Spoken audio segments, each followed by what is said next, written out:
Halo teman-teman semua, pada kesempatan kali ini kita akan membahas mengenai aliran filsafat pendidikan eksistensialisme. Adapun pengertiannya secara bahasa berasal dari kata eks yang berarti keluar dan sistensi yang berarti berdiri, sehingga berarti keluar dari diri sendiri.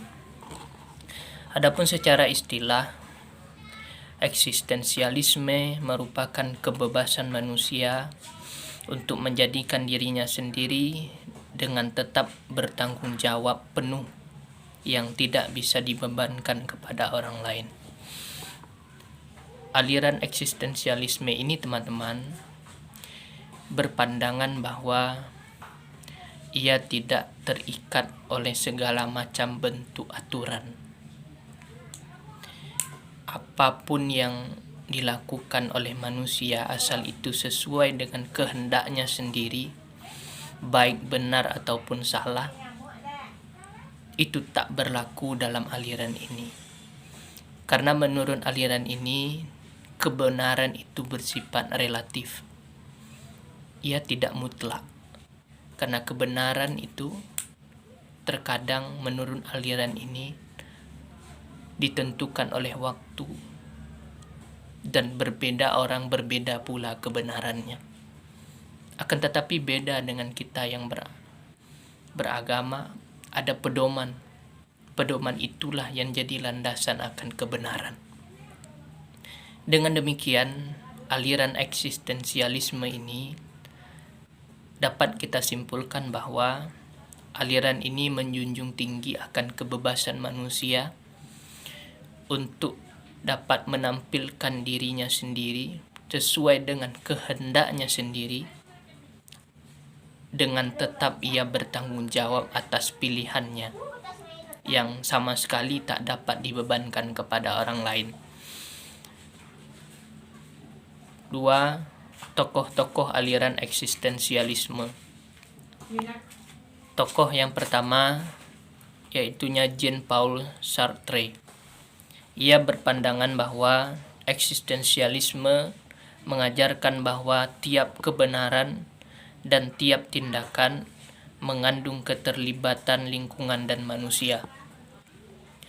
Tokoh yang kedua yaitu Søren Abye Kierkegaard. Ia berpandangan bahwa posisi penting dalam seseorang yang bereksistensi bersama dengan analisisnya tentang segi-segi kesadaran seperti kepercayaan, pilihan, keputusan, dan ketakutan. Tokoh yang ketiga yaitu Friedrich Nietzsche.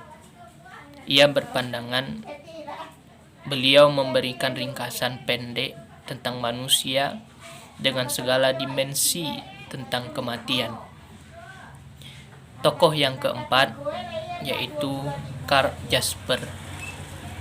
Ia berpandangan bahwa tujuan filsafat itu mengembalikan manusia kepada sadar akan dirinya sendiri.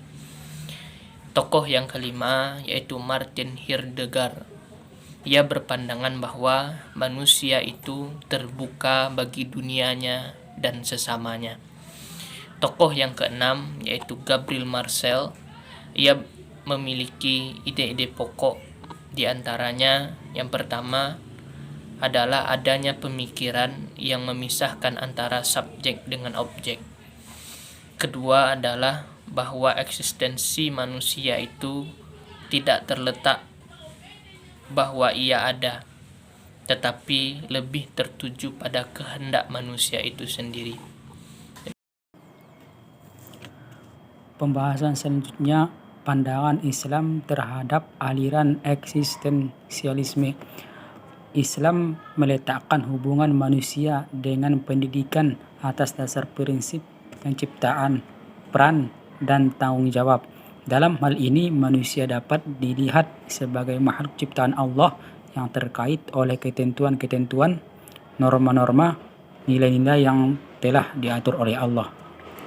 Sehingga unsur eksistensialisme difilter oleh nilai-nilai dalam Islam itu sendiri, atau barangkali eksistensialisme dalam pendidikan Islam adalah sebagaimana tujuan dalam pendidikan menjadi manusia sempurna atau yang disebut insan kamil, yakni manusia yang memiliki kesempurnaan dalam semua aspek kedirian manusia. Selanjutnya, pandangan eksistensial terhadap pembelajaran. Terdapat beberapa pandangan eksistensialisme dalam pembelajaran, di antaranya yang pertama, tujuan pendidikan menurut para filsuf eksistensialisme yang bertujuan lebih kepada membantu manusia secara individu, karena hakikat ini muncul setelahnya, jadi dapat memperbaiki kekurangan dari hakikat sebelumnya.